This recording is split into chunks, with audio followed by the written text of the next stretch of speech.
Hello guys, welcome back to Carlina Lewin Studios. How are you?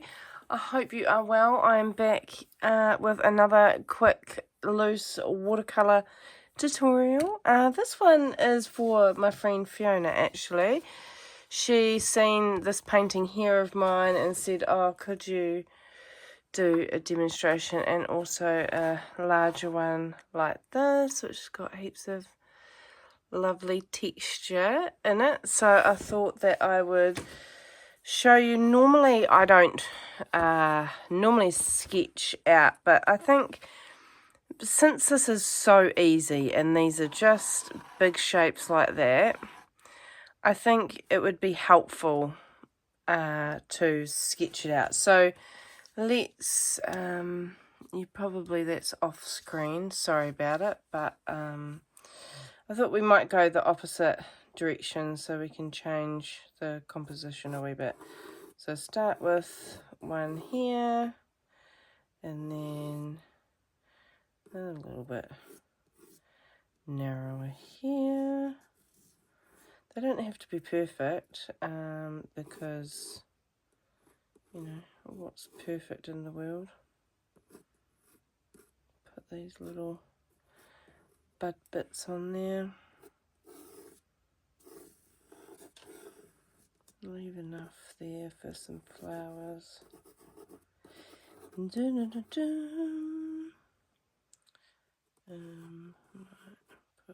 one out there. This is a bit smaller paper, so I'll just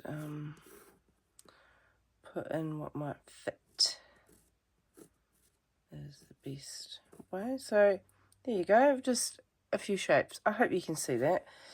Nothing too fancy. I've got a watercolor pencil here. This is just a Faber-Castell, just a what is it, aqua fiber. Aqua is just a cheap one. Just a normal pencil to do your sketch. And I've got this scraping tool here, so that will be handy for these little scratches here and for the prickles. And I've also got some salt, which the salt actually does this beautiful texture here if you put it on at the right time. So we can just use a combination. I like to paint reasonably quick and fast, so we will get a couple of different colour greens, because as you can see, this here's a bit of a mixture of two different greens, probably even three, knowing me, because if you just do it like one flat green, it's just going to be, you know, too flat. So we'll wake up a few different greens. Hope you can see me down here. Could move that up a wee bit. So we'll get a lighter one here. I might wake that one there up. It's quite pretty. And maybe a wee bit of my favourite darkest one. Right, let's go in wet and wet. So we'll just get some wet water and we'll go around and we will give it a wee bit of moisture. Let's do these two big ones first. I like to do it nice and loose. You can still see my sketch underneath. That doesn't really bother me. You can use a rubber and go over your sketch if you would like. So what I'm going to do is just drop some colour in. Pick up your colour and just drop it into that wet water. So you just don't be fussy, guys, just slap it on. You can't be too fussy about it. We can always paint it again, you know what I mean? If it's an epic fail, just go, oh well, try. Have a tissue handy, because sometimes I get a little bit haphazard on all of the water I like to add. A wee bit of darker in a few places. See, when it's wet on wet like this, it will all blend and go really nice. Just where it joins. So why it's nice and wet like this, we want to take advantage of it being like that, and we can take our scraping tool. That's a little bit extra water, just suck it off. And the sucking it off adds to the texture too, so don't be afraid to see, look at that. Can be helpful. Right, so I'm just going to scratch some lines in the wet paint. You don't have to be an expert. The wet paint will soak into the scratch and it will come out. You will see the scratch. Right, we'll just pull some prickles.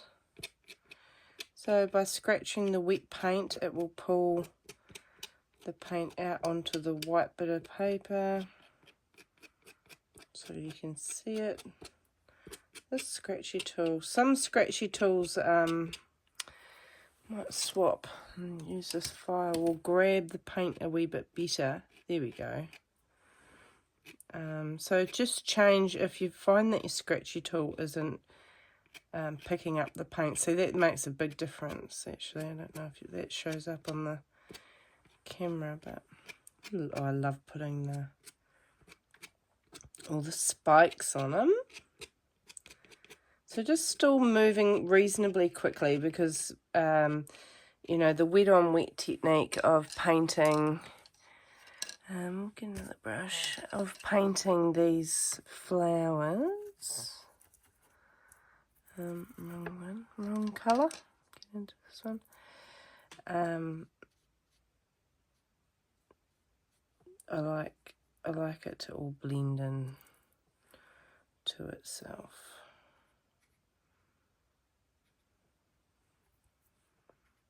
So if I wait too long to put these pretty flowers on, they will not blend into this green.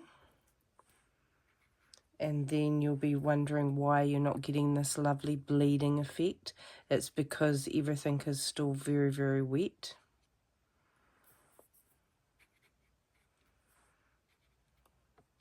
Takes practice to paint this wet. You know, some people get a wee bit nervous with it. Right, I've got a nice Hansa yellow over here. I don't think you can see it. It's a Daniel Smith Hansa yellow, I believe. And it gets really pushy when you put it into other paints. I'm just going to drop a wee bit in the odd place just for texture. Right, time to add your salt when it's just starting to get a sheen. The salt gathers up and looks really cute and does all these blooms, but you don't really see it until it's dried. So, you know, we can go in with our watercolor pencil and we can define some lines if you want.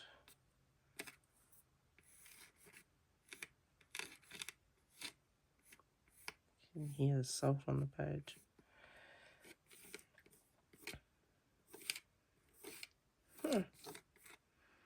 There we go. Looks quite cute, doesn't it? Might just drop in a couple of darker bits here and there. It's cool because it's still wet. Oh, that's very dark. It's going to blend. Suck a bit of that off. That was a bit much.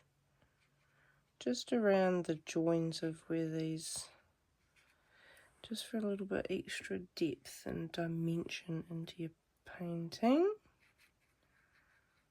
I mean, these aren't completely lifelike realistic, but they're pretty cool. So I'll wait for that to dry. And then sometimes I'll go in with a Posca pen and add, this here was actually Posca pen, this yellow. But yeah, you'll be surprised once it dries. It just looks so cute. And I would bring it up and show it to you, but I have not. Let's see if we can zoom in. Will that work? See all the texture? And all of this goodness is going to develop more as it dries naturally. If I put a hairdryer on it, yes, it will dry it, and you can do that, but it will, all the salt and all of the wet and everything will all develop longer and better if you let it dry naturally, sadly. So what I'll do is I will post this in my community tab so you can see him afterwards when he's dry. But there we go, that is an easy cactus. I hope you enjoyed. Leave any questions down below, please. I'm just loving all of the comments and this. It's just, I'm really enjoying YouTube. So thank you very much for the likes, the comments, the shares. All my links are down below with different bits and pieces. And yeah, look forward to seeing you next time. Much love.